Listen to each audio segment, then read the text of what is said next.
The jury's answer is yes. Meta just lost a court case that could have huge implications for children on social media. The company behind WhatsApp, Instagram, and Facebook has been fined $375 million for damaging children's mental health and exposing them to sexual content. Meta says it will appeal the decision. I think if you're serving billions of people, some very small percent of them are going to be criminals. But the company faces a wave of more than 40 similar lawsuits, and more countries are looking to ban social media apps entirely for the under 16. So are we doing enough to protect children online? Here's Tyler Anderson with the breakdown.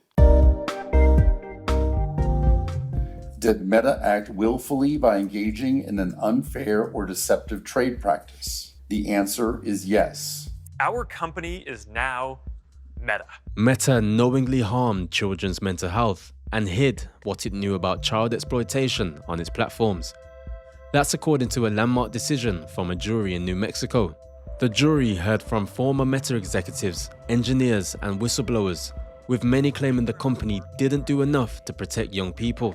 One told Congress how his own young daughter received sexual advances from a stranger on Instagram. It is unacceptable that a 13-year-old girl gets propositioned on social media. Unfortunately, it happens all too frequently today. The victims are children. The conduct was repeated again and again over an entire decade in a kid's life. That's forever. That it was done and made with knowledge that serious harm would result, and it did. That Meta had the resources to prevent these harms. But instead of preventing them, in real life, it misrepresented that it had. Meta must now pay $375 million in civil damages for thousands of violations. How many willful violations did Meta commit by engaging in unfair or deceptive trade practice? The jury's answer is 37,500. The company says it works hard to keep people safe on its platforms and will challenge the verdict. Most people are already aware of the risks of social media. Meta isn't hiding anything about the risks of the platforms. It discloses them everywhere. Governments around the world have already taken action to limit children's exposure to social media.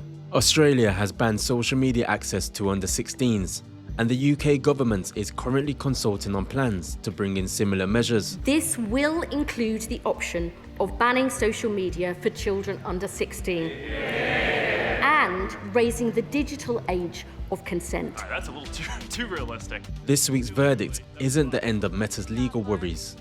More than 40 US attorney generals have filed lawsuits against the company, claiming it's contributing to a mental health crisis among young people.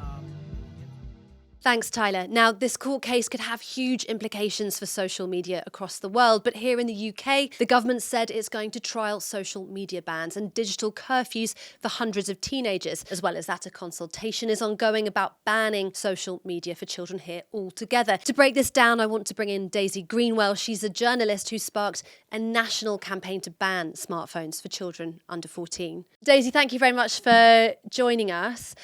Obviously, some quite horrific detail coming out in this lawsuit. Are you shocked by anything that you've read? I mean, the fact that these companies knew exactly what was going on and that they actively decided not to do anything about it, I think we all suspected that, and this is sort of proof right out there for everyone to see. So, it is shocking that they have chosen profits over children's well-being so actively. What are some of the features that are putting children at risk here? Yeah, so it's a whole range of things which have been identified, which they're now going to probably be looking at, which are from stronger age checks. We know that currently huge numbers of children are on these platforms and that the platforms aren't taking them off. Safer defaults, so that adults and children aren't connected through recommendation systems, and the algorithm itself, which we know kind of amplifies harmful content to children even when they're not looking at it. So it'd be great if all of these things, and hopefully they will now be looking at that more closely. And the lawsuit said, for example, that Instagram was a breeding ground for sexual exploitation. I mean, is that something that you're familiar with through your work? Predators go where children are, and children are currently on these platforms, and so that's where predators are congregating. It's no longer in the park that your child is going to meet a paedophile, it's online.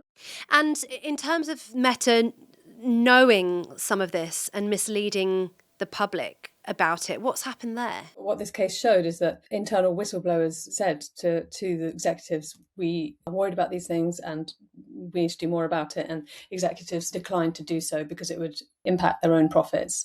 And today in the UK, the government's announced this new pilot scheme. So they'll get 300 teenagers and they'll expose them to different amounts of social media, or they'll cap their use, ban it outright. It'll depend from person to person, and see what impact that has on them. Do you think that sort of goes far enough? You know, it's great that they're looking at this and trying to get more data. I know it's treating it as a public health issue, not just a parenting issue. We'll be really behind that. It's as much about the pressure that both kids and parents feel to be where everyone else is. So if it's all down to an individual parent or an individual child not to be on a platform, then that's really hard to do. It's putting yourself at risk of kind of being excluded from the group. Whereas if we raise the age of social media for everyone all at once, then that will mean, no one's left alone, out there alone, being the only one without it. We know that 16 is, a much more developmentally appropriate age for kids to be on these platforms. Practically speaking, even if you do have an outright ban, how easy is it to keep kids off these platforms?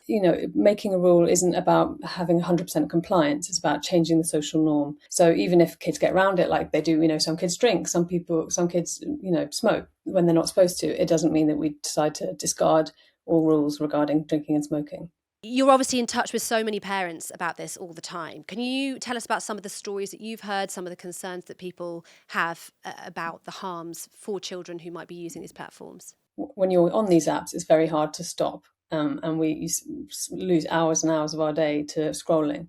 And for kids, I think 12-year-olds in the UK are now spending an average of 5 hours a day on their smartphone. The big question for all the parents in our community is what are they missing out on when they're doing that? If that adds up to a full-time job each week, 35 hours a week, they are missing out on lots of the crucial things that kids have just always done, like playing sport, being with their friends, just talking to each other in real life. And that's having a huge knock-on effect on their well-being and their future prospects.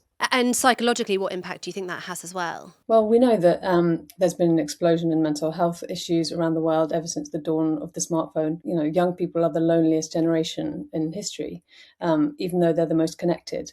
So it's having a huge impact on their well-being. And, I don't think anyone knew when these platforms first came out what the effect would be. But now we do know, and we can see, and we know that it's time to make better regulation to protect young people from that. And we know that countries like Indonesia and Australia, for example, have implemented outright bans on under 16s. The government hasn't done that. It's considering it. There's a big argument in Parliament over it at the moment. Do you think the government is moving at the right pace? Do you think it's taking this seriously enough? I think they're taking it really seriously, and I think that's why they're consulting, is because this is, it would be major legislation that would affect millions of people, and they want to get it right. It's not necessarily that the Australia way of doing it is the only good way. There might be better ways to do it, and I think that they're looking into that, and they're talking to all the interested parties, or kids everywhere, parents everywhere, organisations, and I think that's really important to make legislation that sticks. Meta has said it's going to appeal this, but whether it wins or not, how big a deal do you think this moment is in terms of your whole campaign, the time that you've been campaigning?